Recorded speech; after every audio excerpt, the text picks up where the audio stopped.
So for the final project, you're going to be expected to take a look at or to conduct an analysis of the external environment. So when we talk about analysis of the external environment, basically what we're saying is that you're going to look at all of the factors in the macro environment. So when we talk about the macro environment, probably one of the first set of factors that we want to consider is the demographic environment. And so if we look at America, we know that America, our population is expected to increase to 364 million by the year 2030.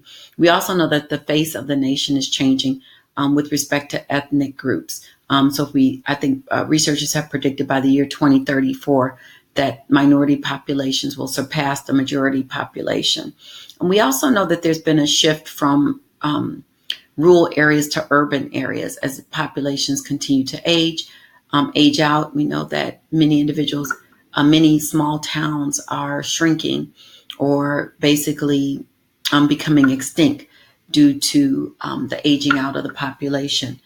Some other shifts or factors that we want to consider with respect to demographics may be the fact that more women are in the workforce than ever before. Okay, so demographic factors refer to income, age, gender, ethnicity, etc. So that's one set of factors in the natural environment. We also want to take a look at perhaps the changing lifestyles of Americans. We know that Americans are waiting longer to get married. We know that the face of the American family is changing, or the composition or what the American family looks like. No longer is two kids, mom and dad, white picket fence, etc. No longer is that the norm. We know we have more same-sex couples. We know that we have more childless couples, more interracial couples than ever before. The author mentions the fact that less than 50 American households actually consist of a mom and dad and children under 18. So again, all of these factors must be taken into consideration by marketers. When we talk about other factors in the external environment, we also want to consider economic factors, how confident consumers are about spending, how willing consumers are to save. We know that consumer confidence shifts anytime there's political unrest, if there are natural disasters. All those can have an impact on consumer confidence. So again, income impacts the macro environment.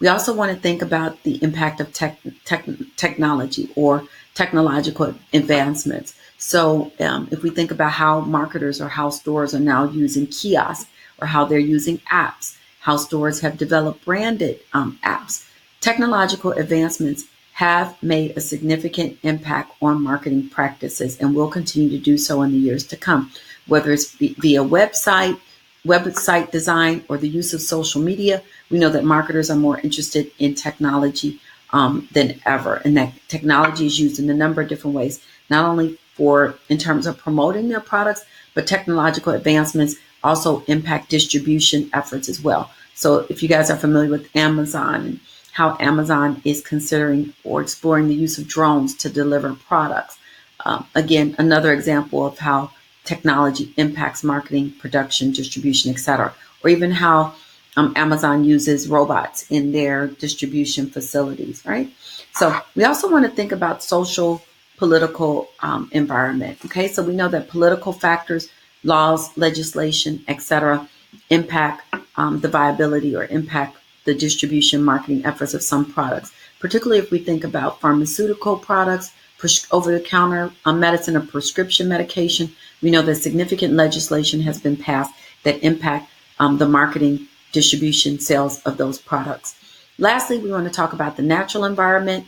We know that more companies, more brands are interested in sustainability. So if we think about Patagonia, perhaps Ben & Jerry's, Tom's Shoes, we know that these are companies or brands that are not only interested in satisfying the wants and needs of consumers, but they're also interested about alleviating some of the woes that plague society, whether it's poverty, hunger, AIDS, cancer, etc., HIV. We know that these companies are interested in improving the lives of their consumers and improving society or the condition of society overall. Right? So again, if we think about the macro environment, we want to consider demographic factors, we want to consider technological factors, want to look at political, legal factors, perhaps any laws. We also want to think about the natural environment with respect to sustainability, etc. So I think that's a wrap up. Thank you.